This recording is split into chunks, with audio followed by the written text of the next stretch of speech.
Hello সবাইকে, সবাই কেমন আছো? আশা করছি ভালো আছো। তো চললাম আমরা আজকে দুর্গাপুর কল্পতরু মেলা। তো তোমরা ভিডিওটা দেখতে থাকো। তো আমরা একটু মিষ্টি খেয়ে নিলাম, আর তারপর আমরা আবার চলে গেলাম মেলার ভেতর।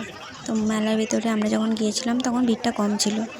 আর তারপর আমরা একটু খেয়ে নিলাম পনিরের চপ। পনিরের চপটা তো বাজে খেতে ছিল একদম, আমার তো একদমই ভালো লাগেনি। তো আমি খাবো না বলছিলাম, তো ওকে দিচ্ছিলাম, ও বলছে আমিও খাবো না, তুই কেন নিলি? তো তারপর একটু ঘোরাফেরা করলাম, এটা সেটা খেলাম, কিছু এমনি কেনাকাটা হয়নি, এমনি কেনাকাটি সেরকম কিছু আমার পছন্দ হয়নি। আর একটু একটু খাওয়া হয়েছে। আর তারপর আমরা মেলার থেকে বেরিয়ে গেলাম। তো গেটটা খুব সুন্দর সাজিয়েছিল। তারপর আমরা গাড়ি পার্কিং থেকে গাড়িটা বের করে বেরিয়ে চলে এলাম। আর এখানে গাছটাতে লাইটগুলো খুবই সুন্দর লাগছিল। আর ওই দেখো নাগরদোল্লা, সেটাও খুব ভালো লাগছিল। তো তারপরে আমরা মেলার থেকে বেরিয়ে গেলাম বাড়ি যাওয়ার জন্য।